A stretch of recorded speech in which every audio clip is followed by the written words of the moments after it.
Good afternoon, John. How you doing? I'm doing very well, Dr. Ping. How are you doing? Yeah, I'm doing well. So we got to know each other several years ago, and as I mm, go into meetings like those are uh, grassroots organizations, and they all speak highly of you and Kurt nicely. So I'm kind of honored to be your friend. Well, I'm honored to be your friend as well, Ping. I really appreciate our friendship and our brothers, Yeah, our exactly. brotherhood in Christ. Right, our faith in Christ, and at the same faith which uh, get you in the public, you know, in the political arena, and you have been a good witness for Christ. Praise God. And so you are going. Have you filed for your reelection? Yes, I've already filed. I've already filed for my candidacy, and so I am running again. I had been praying for quite a while as to whether I was going to run again. It's been a long journey, and Okay. it's been a hard journey. So my wife and I had discussed whether I was going to run again. Right. Uh, we've undergone a lot of attack, and uh, and I don't mean from the left Democrats. I mean from my own party, Right. Yeah. from the Yeah. Republican Party. So, Right. because as you know, I'm just a far right. I'm an ultra conservative Republican, and I just try to do what's right. Right. To me, this is right and wrong, and so many things to me are just it's a right and wrong issue, Right. and so many times I think most politicians don't look at it that way. They look at it that they can negotiate and compromise with things that are evil. Right. Well, they all talk the talk, but not really doing the work. Right. And you and Kurt nicely are two of those few people in the state house that you are uh, doing what you said during your campaign, what you promised to the voters. Yes. Yeah, which is not often in today's politics, and also, like you said, they view you as far right, but all you did is really trying to get back to our founding document, our Constitution, right? That's correct. And now, just because of that, they will see you kind of extreme. So that kind of tells our today's political environment. And this is actually from the Republican establishment. It's not even from, like you say, not even from the left. That's correct. And one thing that when I was elected, I can read the Constitution, and I can read, what the Constitution says about what a legislator does, what a state representative does. But one question I had was, when I was elected, I said, is there job duties, job functions, and really what I realized is that our oath, we take an oath when we're sworn into office to uphold the U.S. and the state constitution and the laws and the laws. Mm-hmm. And it's in that order. It's in the order of the U.S. Constitution, number one, the Indiana Constitution, number two, and number three, the laws. Mm-hmm. And so that, to me, creates the guardrails by which I should vote. And then, in addition, what I've promised my constituents, which is, again, should be within the boundaries of what my oath should be. Right. That really creates great bumper guards on the left or the right. So that for me to stay within.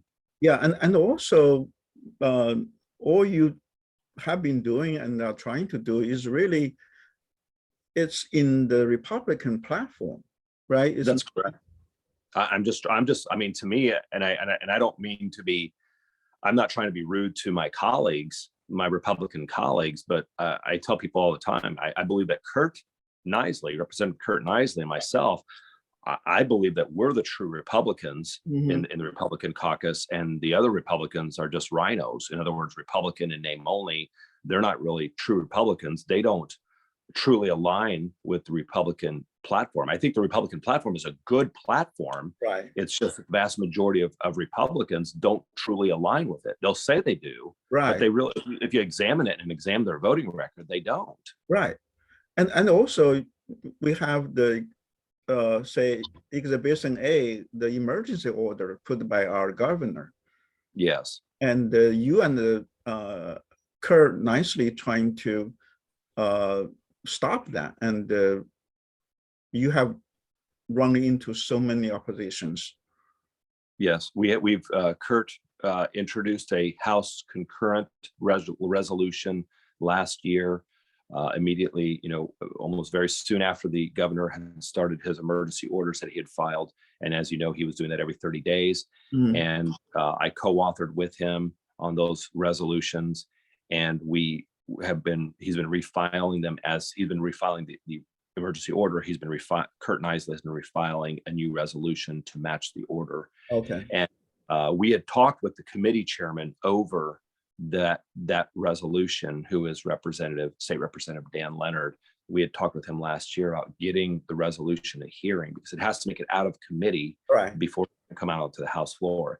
And by law, anyway, so back to that meeting, Representative Dan Leonard said he was very upset because we had been putting him out on social media and telling people to call him and put pressure on him. And he was very angry with Representative Knisely and myself about that. I mean, he had used even some profanity in the meeting, and was very, very upset with us. And he said, and at the end of it, he just said, he goes, "I'm not going to hear the DAM resolution." And so anyway, but bottom line, that concurrent resolution, if it would just make it out of committee, in other words, be heard, voted on, get out of committee by majority, if we could get a constitutional majority vote, which is 51 votes, we could throw that over the Senate, get the same thing, get a majority vote over there, and we don't need the governor's signature on that. We can end the governor's emergency order immediately. Right, because you are the people's representative, right? Right. You have the power over our governor, who is that's correct elected, by the voters, and so it never came out of committee. Right. It never made it out of committee, and it continues. The most recent one continues to sit in the committee. Did you ever had a hearing on the committee? No, you mean on that resolution? Right. No, none of those resolutions have ever had a hearing with Representative Leonard. So they didn't even discuss it. Nope. They wouldn't even give it a hearing. They would not, because the thing is a lot of times when they don't want legislation that's good and righteous and or just, they just want to veil it and let it die in committee. They don't want it being profiled. Wow. Has anyone on the Senate side filed similar things like Kurt did? I have not. No, I have not. I'm not 100% sure. I do not believe that anybody on the Senate side has. Now, subsequently, I believe Representative J.D. Prescott, he had filed a similar resolution to Kurt Knisely, right? And we had got on that resolution. That both Kurt Knisely and myself had got on that resolution as well, because we were just trying to press it every direction. Yeah. We didn't really care whether it was Kurt's resolution or Representative Prescott's. Where our main concern was is to make sure that we just take away this tyrannical power that the governor has continued to exert over the people. There is no emergency. Right, there's not. Yeah. This is about money. This is about money, Ping. It is about it is this, Dr. Ping, this is last year, I believe the money that they said that they had already pulled in, or at least that they were standing to pull in, was about $3 billion related to COVID. And they knew that if they ended the emergency order, that they were going to lose a drastic amount of COVID money from the federal government. Oh, so wow. This perpetuation of the emergency order keeps federal government dollars, and I'm not talking about standard government program dollars. I'm talking additional COVID funding. Wow. Yeah, So so when people say it's not about money, it is absolute. It is. yeah, Is it 100% about money? No, I believe that it's about control. right, But I do definitely believe there's a lot of money to be had. right. That's really, it's just evil. I mean, perpetuating this thing. Yeah, but we see the same thing on at the school level. The federal money come in with a string attached, so they Right. masking the kids and have the kids get vaccination, even though masking is proven not effective, and the vaccination has. We really don't know if it has a long-term side effect, but they all force that because the money came from the federal government. Well, we do know. I mean, we do know a couple things about, and I know you're familiar with these statistics, but your hearers may not be as familiar. I don't know, but I mean, the vaccination, whether people are on the left or on the right, I mean, the vaccination issue. If people want to get vaccinated, that's their own prerogative, but to force it on somebody is wrong. And the thing is that if you're familiar with the vaccine adverse response system, which documents the adverse effects of vaccines, it is historical. It has typically been the system, and this is the federal government system. Right. And there was the deaths that are already documented on the VAERS system is already well into the tens of thousands. Wow. The adverse effects are upwards of 1 million, I think, or more. And when I say adverse effects, I mean, this is myocarditis, palsy. Right. So, I mean, people are having serious long-term effects already immediately, right? And we're not even talking about long-term effects. Oh, wow. And there was a Harvard, and I tell people say, well, that's still not that big. It's like, well, you know what? We've had past vaccines in the United States where there's literally been only like about 50 deaths, and they've literally pulled a vaccine off the shelf. It's like, what's going on here? This is crazy. Yeah. And in addition, there was a Harvard, and this is my last thing I'll say about the VAERS system. There was a Harvard study that they did of the VAERS system. They said there's no obligation to put an adverse effect from a vaccine on the system. Right. But they did a statistical analysis, and they found that typically only about 1% of actual adverse effects of a vaccine are actually reported on the vaccination system. Now, last time I think I checked, I think the deaths reported on VAERS was well over 20,000 people. I think approaching maybe 30,000. So if you just did the math, let's just say 25,000, approximately 25,000 people, and you multiply that by 100, you're saying that about 250,000 people just have died from the COVID vaccinations. Now, you know as well as I do that it seems like there's just a massive cover up when it comes to this. This isn't conspiracy. This is just flat up what's going on. Yeah. Well, money has a lot to do with it. I have nursing friends like that was in 2021 last year, and she told me that there are about 40% healthcare. I mean, the nurses and doctors refuse to take the vaccination, right? Because they just and every time when they're asking about the long-term effect, they will never be told the truth. So, but if you say something like, if you express your opinion, like especially on social media, all of a sudden you will get in trouble, and you could lose your job just to express your opinion as a nurse, as a healthcare worker, as a nurse or as a doctor. You will be silenced, and that is so alarming. I mean, I'm sure you see the alarming parallel between. Now, obviously, we're not.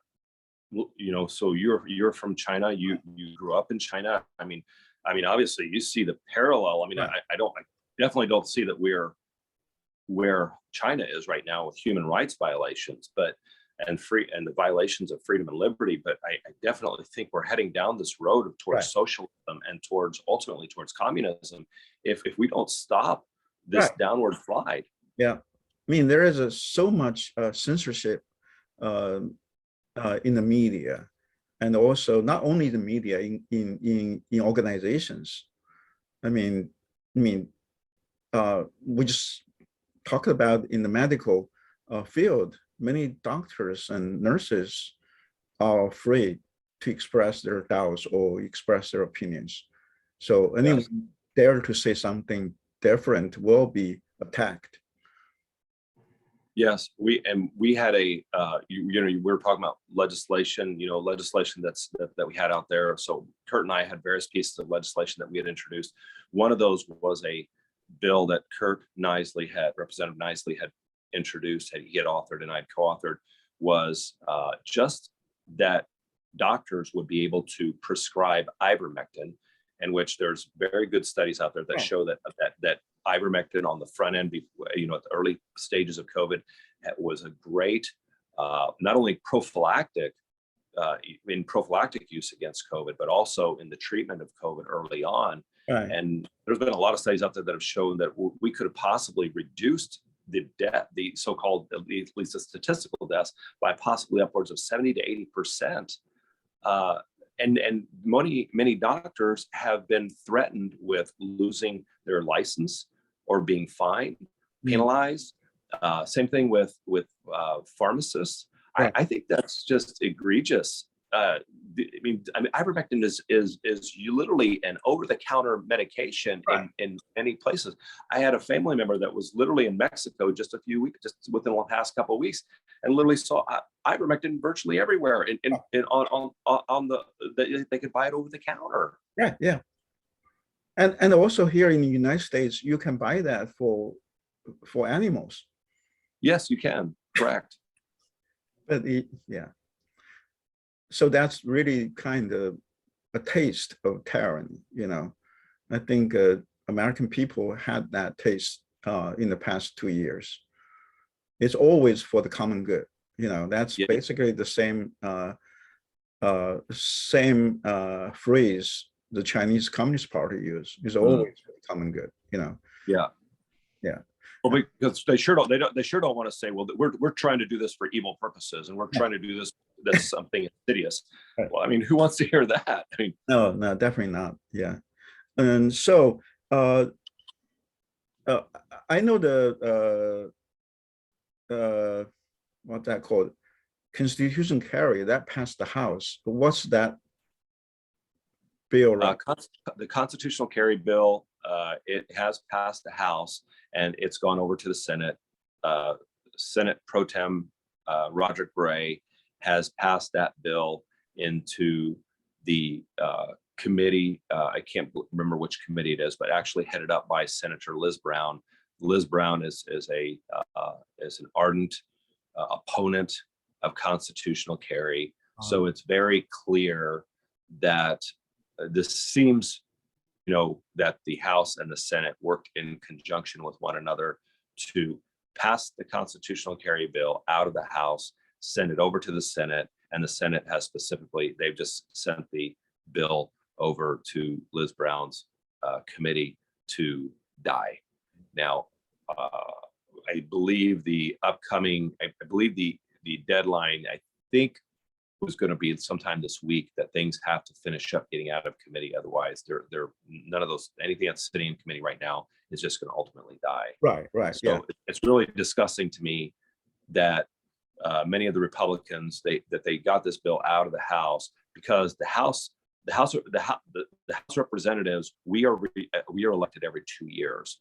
Senators are elected every 4 years. Okay. So and then half of the senators undergo an election now in 2022. The other half will do the next primary in 2024. So the representatives know that they're up for re-election. So they want the report card, scorecard to say, oh, I voted for constitutional carry. And look, but I can't help it that the Senate killed the bill. Well, you know what? Then we need to do what we're doing right now. We need to sit there and put pressure on the Senate, and we need to say, you are doing what's wrong. You need to do what's right. You need to have that constitutional carry bill heard, and you need to have it voted on, and you need to get it out you need to approve it. I mean, the Republicans have control of the House and the Senate. There's no reason why they shouldn't be able to pass this. Exactly. And also, I heard Go that ahead. that is a typical tactic the politicians use. Oh yeah, over and over, over and over. They make deals all the time to vote on this and vote on that, kill this, kill that. You kill this, we'll pass this. So they play a trade-off game. They're not, now, are they gonna tell you, we the people, that? No, they're not going to tell you that, and they're gonna say, oh, we don't do that. Yeah, yes, they do that. Wow. Well, for me personally, I have seen the two bills got involved, actually three bills. One is HB 1134. Yes. One is SB 17 and SB, I think, 137. And SB 137 basically died. Now we have HB 1134 out of committee. And, right. SB 17 is still in the committee, right? That's correct. SB 17, I've been profiling that on my political page. It's the bill that would ban child porn in schools. Representative Bob Baining is the committee chairman over that committee, the education committee, to be able to hear that bill. There's no indication, again, that Representative Baining is going to have that bill heard, which is shameful. Right. Representative Eisler and I had a bill similar to this last year that we had asked Representative Baining to hear and have a vote on in the committee. And he was he was trying to dance around us asking for a hearing on the bill. He wouldn't commit to it. And ultimately our bill died last year. And honestly, at this point in time, I see that the bill is most likely, I'm not 100% sure, but at this point, the bill is going to die. I've been putting pressure on the people to put pressure and ask them to put pressure on Representative Baining to have the bill heard. I mean, there's what I mean, a Republican who won't hear a bill to put a ban on child porn in school. Yeah. I'm sorry, that is reprehensible. Yeah. Well, I remember when I was given testimony on SB 17. SB 17, and you are not even allowed to read excerpts from the books. So the chairman, I forgot his name, he basically made that very clear. You are not allowed to read any excerpts from those books that parents found offensive, and those are pornographic. Oh, I'm sorry. So you were saying he was saying that that could not be read in the committee? Mm-hmm. In the hearing. Yeah. Oh, but it's okay for it to be read in school by our children. Right. Yeah. That's just horrible. Yeah, I think his name is Ritz, right? Ritz. Oh, I'm sorry. You're talking about on the Senate side. Yeah, Senate side. Yes. Okay. Yeah. E17. Yeah. Right, because darkness loves it. You know, evil loves the darkness. Mm-hmm. It loves darkness. It loves to be cloaked. It doesn't like to be exposed. Right. Because I mean, if you read it, then people say, that's being read to our children. Our children are seeing and reading this stuff. Oh, yeah, no, I don't want that. I don't want that stuff in the schools. Right, and this is actually also happening in many school board meetings. Parents are not allowed to read any excerpts from the books, and they basically admit those books are pornographic. They are not even allowed for the grown-ups to hear, and yet all the books are in the school libraries. I'm curious, Dr. Payne, on that note, I was not even aware of that. So the school board members that are prohibiting and sending rats on SB 17, right? Did they explicitly say why they were not allowing people to read those books? I mean, why were they not allowed to read the books right there in the school board meeting to be able to profile what the books say? Well, in the school board meeting, they just said those books are not appropriate to be read in the school board meetings. But they're saying that they're not appropriate to be read in the school board meeting, but yet they're appropriate for them to be read by our children. They didn't say that, but that's what it comes down to. Yeah, that's the net effect. Right. Those people are very careful on what they say, what they don't say, because they don't want to, you know, they know how to dance around that. Oh yeah, and this is why it upsets me very much all the time. This is stuff I deal with all the time in the legislature, and it's honestly, it's sickening to me. Right. Yeah, it must be very hard for you, because I know you are a godly man and honest man, and now you got into this kind of political, you know, people are in a place that they are playing politics. They are saying one thing, then doing the other.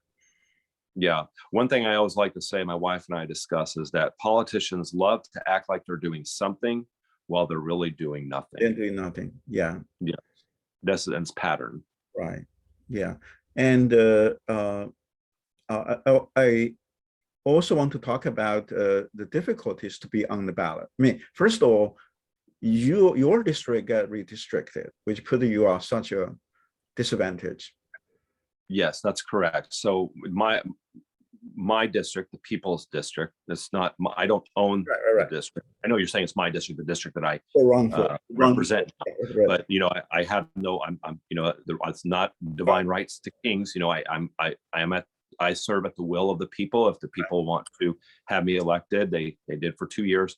Lord willing, they will want to have me reelected here in the 2022 elections. And but yes, in the redistricting that we did, which is every 10 years based upon the Constitution, when the census data comes out, they have to redraw the district lines so that each district has an even distribution of people. And yes, but how they draw those district lines, you're familiar with the term gerrymandering. Right. Yeah. They literally took well over half of the District 93 and chopped it away from me, which is the Johnson County portion, which is the most conservative portion. And then what they did is they shoved me further up into Marion County and widened the northern part of the district. Because as you go further into Marion County, the district becomes more liberal as far as the number. So now the district is still, at least on paper, it's still more than 50% Republican. Okay. I do have there's a Republican. I do have a Republican primary opponent. Okay. The Republican establishment has been racing around trying to get somebody to vote to run against me. They had a candidate. That candidate had some family issues who was running, and he had a $1 million plus civil lawsuit, my understanding, filed against him. So he stepped out of the race. Okay. Former Representative Cindy Kirchhofer, they redrew the district lines to include her in the district and also this other gentleman. So they had two options to run against me. And former Representative Kirchhofer decided not to run.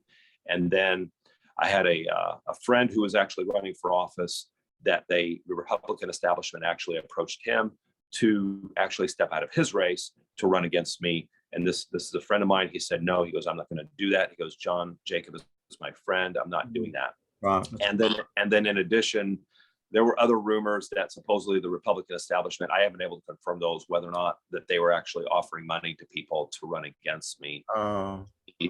My opponent actually has been endorsed by the Republican GOP club in Perry Township. Okay. And allegedly one of the senators had instigated in that meeting that I'm yet to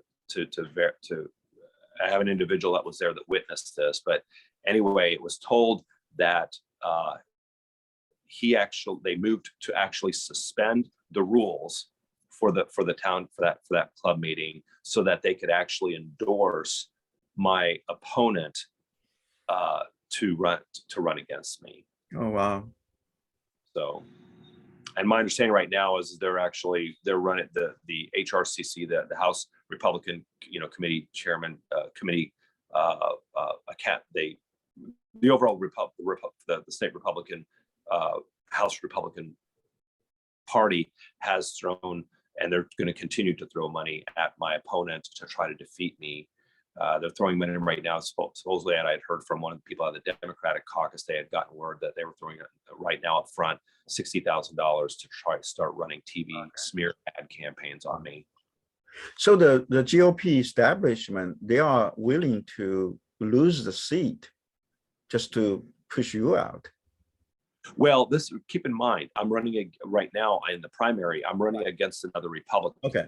But this other Republican again is again, she's endorsed by the establishment. She's an establishment person, which an establishment person means that it's just somebody who's going to go along with the status quo. And the reason that the GOP doesn't like myself and Representative Kurt Nisley is because we try to do what's right. We try to push what's right, good, and just, and what's aligned with the Republican Party. Well, we don't fall into line, and they can't make us, quote, behave and try to comply with what they want us to do. In other words, vote how they want us to vote. Right. We vote what's in line with the Constitution and what's right and good. Right. So basically they did a gerrymandering, which is kind of punish you. Yes. Right? Yeah. Yes. How about Kurt? And I will say this one thing. I talked with the author of the bill that did the redistricting, and I told the author of the redistricting bill that they had hacked my district up, and I said that was how ridiculous that was. And the author of the bill, he said, "Oh no, John, we were trying to take care of you." And I said, "No," I said, "You reamed me. You reamed me." And he said, "Oh no, John, we were trying to take care of you." I said, "No," I said, "You reamed me." Right. So we kind of just cut it off right there. We obviously disagreed. Now, Representative Kurt Nisley in District 22, he's in a heavily Republican district. Well, no matter how you were going to slice or dice it, one way or the other, they were not going to be able to make his district less Republican so much.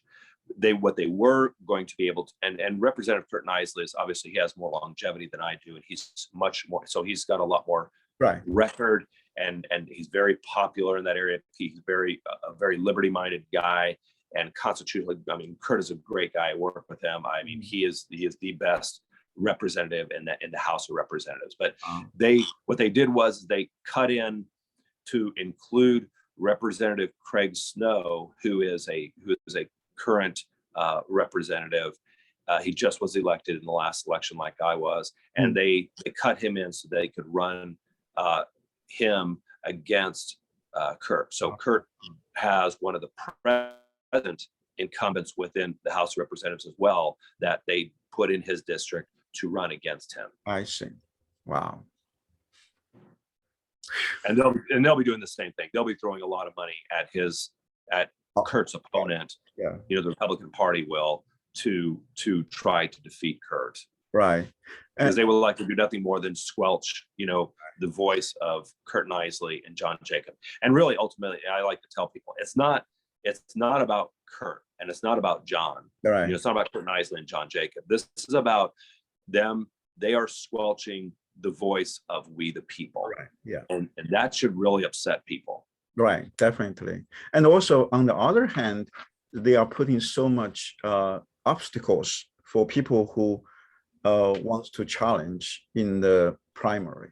I have a friend of mine, Amy Rainey, and yesterday they had a hearing, and so basically she was disqualified for running in the primary. My wife and I were at that hearing yesterday. Oh, really? Okay. Yes, we were there for So how many got disqualified? I don't know what the final numbers were, Dr. Ping. Probably, I know I saw the general numbers. I would say probably about well over half of them were disqualified. Really? Wow. Yes. I mean, I don't understand. I mean, we were scratching our heads and even looking at their consistency and how they were judging everything. I mean, I think there's going to I already heard one of the gentlemen, one of the gentlemen that they pulled off the ballot. He already said, I mean, I we stepped out for a few minutes, and I overheard him talking with his friend. And I believe, at least he said, he was going to be filing a lawsuit. My understanding is that there was some others that were possibly going to file a lawsuit as well. So we'll see. I think, I mean, that what was in the past law was that you had to at least have voted in one primary of your party that you want to run on. Right. What the Republicans did last session is they actually changed laws, just for our hearers. I know you're familiar with this, but they changed the law last session to say that you have to have voted in two primaries. And if you didn't, you have to get the approval of your party's chair to sign off. Right. Now we all know, I mean, this is a control issue. So they were trying to make it harder for liberty-minded people who are now wanting to run on the ballot, who may not have voted in a previous primary for various reasons. Right. And the bottom line is, without going into a lot of detail, that law is absolutely unconstitutional. It violates the state constitution. Right. Because I mean, there's at multiple points, but number one, I mean, it's saying that you have had to have voted in two previous primaries. Now, think about that. For a person for a state representative in the Constitution, if you can run for state representative when you're 21 years old. Mm-hmm. Well, if you back up 2 years and 2 years, that's 4 years. You can only start voting when you're 18. Right. How can a 17-year-old vote in a primary? And the answer is they can't. Right. So this law is just on the surface, just for people who aren't going to be age qualified. It prohibits them from being in compliance with the Constitution to be able to do that. Aside from other things where it just talks about residency, which this law actually increases the residency requirements over and above what the Constitution says, which again is another violation. Okay. So what's the increase? It goes from 2 now to 4 years. So you have to live there for at least 4 years. Okay. Yes. Yeah, because to be able to vote, you have to be there for 4 years. So that means that the residency requirement now is 4 years by virtue of you have voted at least in 2 primaries, at least. For that particular district? Yes, I believe for that district, yes. Oh, so if we moved from one... No, I'm sorry. I believe for the state. There's one for the state, and there's a residency requirement for the state, and then also for the district. Okay. Okay, but the thing is, though, is that to voted in an Indiana primary, you at least have had to have been in Indiana for 4 years. Okay. Whereas I believe the Constitution says only 2 years. I see. Yeah. And the Constitution says that all elections shall be free and equal. Right. I know that the Republican Party is arguing, saying, no, this is about party lines. This isn't about your ability to run for office. They say, well, you can run as an independent or a libertarian.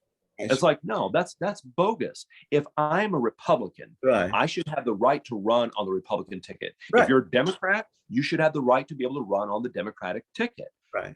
So that absolutely limits the idea of a free and equal election. That is a bogus thing. And by the way, Representative Nisley had introduced 2 pieces of legislation twice to amend that law. Just the most recent, he just tried to amend it, and we roll called and seconded it to amend a current election bill to bring the election law back to the 1 vote rule instead of 2. Right. And the entire Republican Party out in the House voted against that, except for 3 people, myself and Representative Nisley and 1 other Republican. And there was about half the Democratic caucus that ended up voting along with us.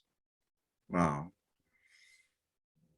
So so I'm going to people that alone should tell you that the Republican Party in Indiana does not care about we the people. Exactly. They're interested in keeping power, and every single Republican representative voted against that amendment, and that should be proof alone right there for them. If they have a primary challenger, they should be voted. They should be voted out of office. Right. It is definitely. It's really just kind of solidify their control Yes. as the establishment.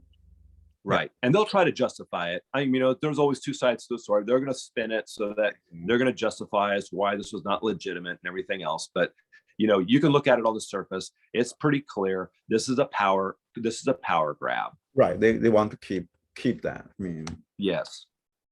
wow.